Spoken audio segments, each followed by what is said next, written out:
Well, hi, everybody. Thank you for being here. We've got several important issues to talk about this morning.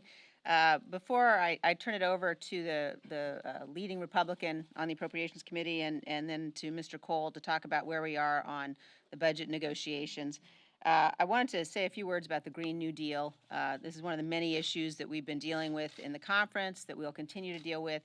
There are hearings, as you all know, across multiple committees on this issue.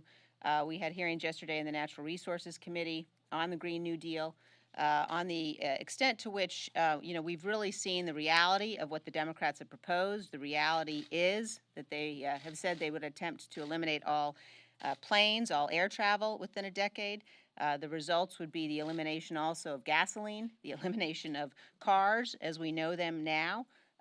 The extent to which this would be fundamentally devastating for the economy.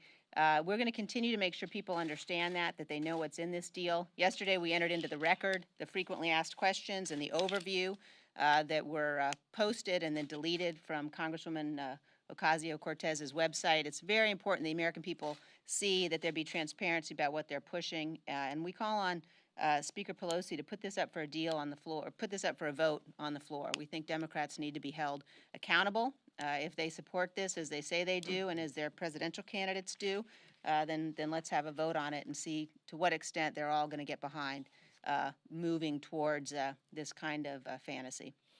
And with that, I would like to turn things over to the leading Republican on the House Appropriations Committee, Mrs. Granger from Texas, to talk about where things stand in terms of our budget negotiations. Thank you so much, Liz.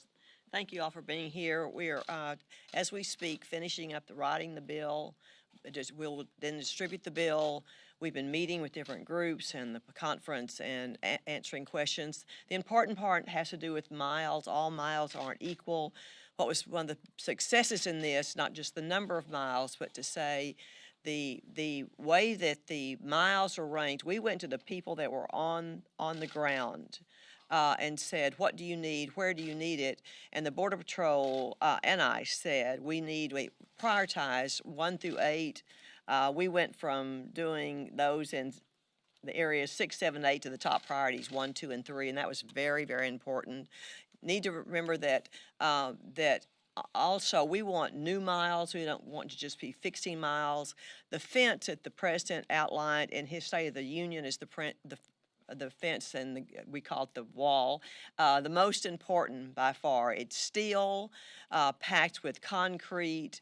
It's in some areas 30 feet high, other areas 18 feet high.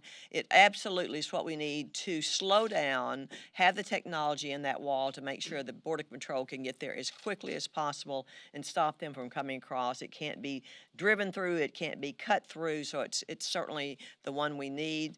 We also talked about one of the things that really captured us was the ICE and how important ICE is, and the attempt by the Dems to say on ICE, we will regulate who you arrest, how many you arrest, the beds you can put them in. We went on all those issues because ICE is so important. I said if we give up ICE, we actually are saying we're surrender, and we'll never do that. But ICE is very important. So we have more beds than we enacted last year. It's not 40,000. It's about 45,774, I think is the exact number of beds. That's very important. The other thing is no caps on who they can arrest and what they do with it. We want to make our border safe. We'll do it by wall, we'll do it by people, and we'll do it by the support of having a overall plan that keeps this free and secure. Thank you.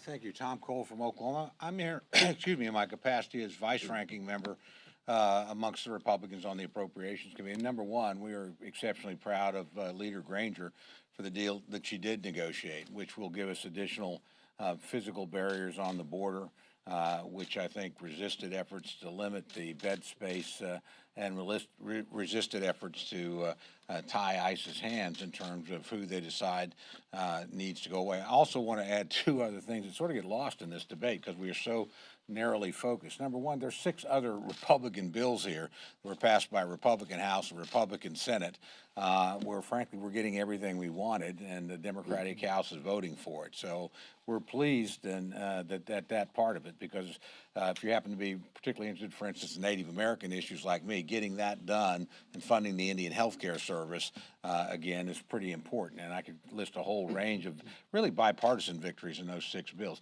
Finally, the bed space argument, in my view, has been much too limited.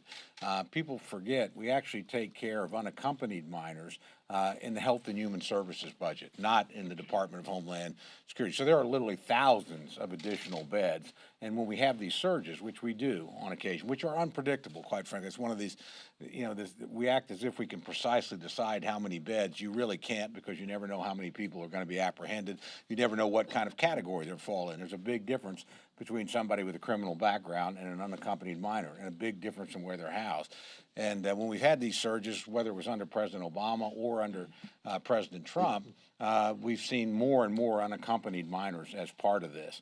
And frankly, we've been pretty successful both at predicting, but then frankly moving funds. It's much easier in, let's say, the labor HHS bill, or even the HHS budget, which is over $70 billion a year, frankly bigger than the DHS budget, to find the additional space. So again, I applaud my colleague, Ranking Member Granger, for number one, holding the line, number two, getting as much as we got, and number three, getting these other 6 bills across the line, which are basically Republican bills and have sort of flown under the, under the radar, if you will, during the whole discussion. Well, as a way to get the final text, I think it's important to note that the main things that we have been focused on as House Republicans in this agreement is to ensure, number one, that the president has more tools than he has today to keep our border secure and to build more physical barrier, and especially to build it in the places where our experts say it's needed the most. If you talk to the people at Homeland Security, they know where we need to build more physical barrier, and in some cases, they're prevented by law from building in those areas, which is a ridiculous problem we've been focusing on solving. And I commend Kate Granger and our Republican leaders who have been making sure that we advance our position from where we are today. You also look at the detention beds. You know, when you talk to the Department of Homeland Security, they wanted to make sure that if we detain terrorists, if we detain felons, that we don't have to let them go because we run out of beds. We actually had to negotiate that. Think about it. Speaker Pelosi has moved so far to the left that we had to actually negotiate to make sure we could hold terrorists and felons and that they wouldn't be forced to be set free. Fortunately, we are hopefully going to be able to get the language that allows the Secretary of Homeland Security to detain terrorists and felons, and that they're not forced to be set free, and to have the ability, flexibility to move money around to make sure that we're able to detain those kind of people that are caught by our ICE agents and other Border Patrol agents who are keeping our country safe. So at the end of the day, we want to make sure that we can build more physical barriers to protect more areas of our border, and I'm hopeful that that language will come out shortly and give the president those extra tools. On another front, I know we have been speaking out against the growing anti-Semitism that we've been seeing from some of the Democrats in Congress. We've been disappointed that their leadership hasn't been strong enough in calling that language out. You can see even with Congresswoman Omar in her recent statements, she had to apologize, but as she unequivocally apologized, she actually equivocated in that apology and went back after some of the same organizations that she had criticized before. And so it's not a true apology. And frankly, I don't think she should be sitting on the House Foreign Affairs Committee, getting those classified briefings about some of the very countries like Israel that she has been speaking out against. And I think that's a concern. I think Speaker Pelosi ought to remove her from that committee, and she hasn't done so yet. So we need to see more strong action taken by the Democrat leadership against the growing anti-Semitism that we're seeing from their party. We're going to continue to fight for these issues. We're continuing to fight to get the Born Alive bill brought to the House floor. We've been making motions of unanimous consent that the Democrats haven't been recognizing. But ultimately, we're going to move a discharge petition if they don't bring this bill to the floor. The fact that Democrats still allow some states to murder a baby after it's born, after a baby's born alive, outside of the womb, in some states they can still kill it. That's murder. It should be crystal clear all across the country that it's not allowed and that it would be murder if it's done. That's what our bill does. Ann Wagner's legislation that she's taken the leadership on, it ought to be brought to the House floor for a vote as quickly as possible, and we're going to continue pressing that issue. Good morning. I want to start by first the most fundamental right and responsibility in the world, protecting life.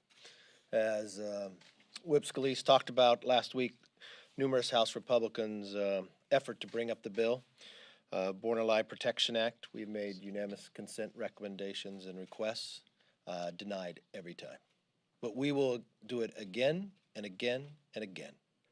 Because this bill simply says this: if a child is survived after attempted abortion, that they should receive mandatory medical care. The reason why do we have to bring this up? It's sad to say the recent law that was passed in New York, current proposals in Virginia and New Mexico, this callous act, we will continue to speak. And we think it should have a voice and a vote on the floor. I want to thank our ranking member of Appropriations, Kay Granger. First, we do not have the language yet. This is what I'll be looking for. I understand what the Democrats' goal in all of this, having sat through numerous committees. One, the Speaker is very clear. Speaker Pelosi said only $1 for the wall. They wanted to eliminate beds, which fundamentally meant you released individuals into the country that have a criminal background record. And, as the Democrats have been fighting for quite some time, they wanted to eliminate ICE.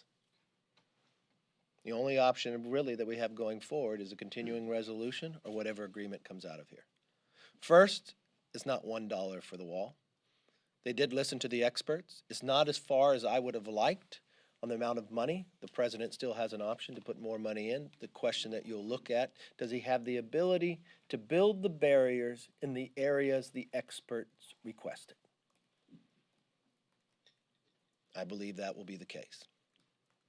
When it comes to making sure we can not release criminals into our society, with the work that Kay Granger did on the beds, we have the ability to do that. ICE, if you look at the end of the day funding, is actually increased. So I think from one perspective, you cannot get everything what you request. You're going to have to find some common ground. So it's not everyone's going to be happy about the agreement, but does it put a framework in to make sure that we're able to secure the border? That's what I'll be looking for in the language when it comes out. And the president still has a few more tools in his toolbox to use to make sure that we have the border completely secure. You're all ready for questions, though, huh? All right, let's go. Do you have assurances from the president that he will sign the border security bill? Well, I don't think the president should assure anything until he reads the bill. That's why you haven't heard from me until I see the language, until I know what's inside it. This is the framework of what has been reported, and I'll read the language. I know the Democrats have changed the rule. We had 3 days. They went to 72 hours. But I understand they're going to break their rule already. So I'm not sure when we'll vote on it, but one thing I want to make sure is that we have enough time to thoroughly read this bill before any vote is taken. Yes, sir. Just to be sure, both you and Mr. Scalise, I understand, are not right now backing this bill. No, let me be very clear. I back the framework of what I understand it to be, but why would anybody say they're voting for something that they haven't read yet? So I know we've been through a lot of discussions. It's been the 4 individuals on appropriations. So let's see the language. Let's read the language. But if I look at the framework, I support the framework of this bill. Hinder momentum for this package? No, I think the framework is there. Even if you listen to the president, he looks at the framework. Yeah, he would like to have more money. I'd like to have more money for a barrier there. The president still has some options to make sure we get there as long as we have the framework to provide that to him. I think that would be the goal. If I look at a continuing resolution, I think that would constrain things further. Yes. Mr. Leader, not to put too fine a point on it, but when we were in this situation last time, Yes. the president listened to the Sean Hannitys of the world, the Mark Meadows and Jim Jordans of the world, and he pulled the rug out from under you at the last minute. What makes you think he's going to listen to you and members of Congress this time instead of listening to talk radio hosts and TV hosts? Look, I think at the end of the day, the president's going to look at the bill and make a judgment based upon what's in it. Same way I will make a judgment based upon what is written. They're trashing it. I mean, Sean Hannity's out there trashing this proposal. Okay, well, let's sit there and read what it is, and let's understand, does it give us the ability to secure the border? That's all of our goals to do. Last question. Yes. I was hoping Congresswoman Granger could walk us through those remaining sticking points that we're hearing about, Violence and Employment Act and the federal back pay. What is the status of Well, those? if I could first take on VAWA, because that's different than from the appropriations. We do not want to have VAWA expire. We want to extend it out. That will become a question down. Hopefully, Speaker Pelosi would not want to have VAWA expire, which would be on Friday. That's why we would like to add that and make sure it's in. Did you have another question for? And the federal back pay as well. That's another outstanding issue we're hearing about. That federal back pay, that's still a discussion we're talking about for the private contractors. Yes. This is my assignment for the day. I wonder if you see any prospects in the House for Senator Cruz's suggestion or his legislation that the assets of El Chapo should be redirected to pay for a wall. If that was capable of doing, I think that would be a very good option to be able to go through, to utilize that money. No, it's one that he's brought up, and we'd like to look at it to have the capability of making that happen. Yes. Can I ask a question to the whip, please? Yes, you may. Yes, you may. Thank you.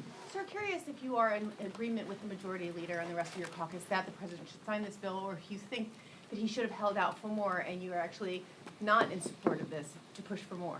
Well, a few issues there that I think we should clear up. I agree with the Leader McCarthy that, number one, we need to see the language and make sure it does the things that we are pushing for. It needs to have more money for wall. From what we're hearing, it will have more, but not as much as we would like, not as much as the president would like, but more than current law.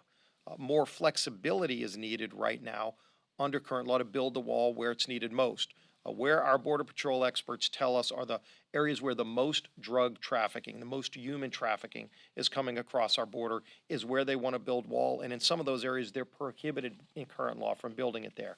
Hopefully some of those prohibitions get removed so that they can start building wall in areas where it's needed most. Those are the things we're looking for. Obviously, if that's in there no poison pills, then I would support it. And I think the leader indicated the same thing. If they're poison pills, and that's where Leader Granger is working to make sure that they don't put language in that would set us back from where we currently are. And I think that's what the president's watching as well. As it stands with the 1.375, you do not agree that the president should sign this as it is? I never said that. I said the president is looking to make sure that whatever deal is agreed upon is going to put us in a better position than we are under current law, where we'd be under a CR. Under a CR, we wouldn't have some of the flexibility that we're trying to get in this bill. The president wants more flexibility to build wall where it's needed most, and in some cases, he's blocked in current law from building it there. If this advances that, removes those prohibitions, I can't speak for the president. Obviously, he wants to read the language too. In terms of what I'm looking for, I want to see us go further than we are today. We voted, by the way, in the House when we were in the majority. Kevin was the majority leader at the time, and as the whip, we helped get the votes to pass a bill to fund the full $5.7 billion. We passed that through the House. Some of those folks that opposed the bill that time, they were opposing the Senate bill that didn't have that money. When Pelosi told the president the House couldn't pass it. Well, guess what? We did pass it. We funded the full $5.7 billion. We're not there today. We're not going to probably get as much as we would like, and surely not as much as we passed when we were in the majority. Shows you why Speaker Pelosi doesn't support the same kind of border security that we support when we were in the majority. But you do intend to vote for it? I haven't seen the language. I want to see the final deal. Let's be very clear. I think we should see the language. Is it enough for the wall that we requested, more than $5 billion? No. But is it a down payment? Yes. Does it give the president the ability to build more wall? If that answer is yes, the president also has the ability and other tools to utilize more funding to finish it out. So I'm looking at an overall structure. that it gives the president the flexibility to secure the border, and that means in a wall and further areas that the experts say we need the barrier to be? And does it provide that we have the number of beds we need to make sure criminals are not released into our society? And is ICE have the funding they need to do their job? These are three elements that the Democrats wanted to eliminate. Does it fund all the way? No, but we also have other tools to utilize to get to that further point. So is this a down payment? If the language comes out the way the structure is told to me, I would support this. But I want to make sure I read the language and make sure we're giving the president the down payment he needs while he still has the tools to finish the job through, because the Democrats will not allow it to go all the way. Thank you very much. Does that mean you support like reprogramming?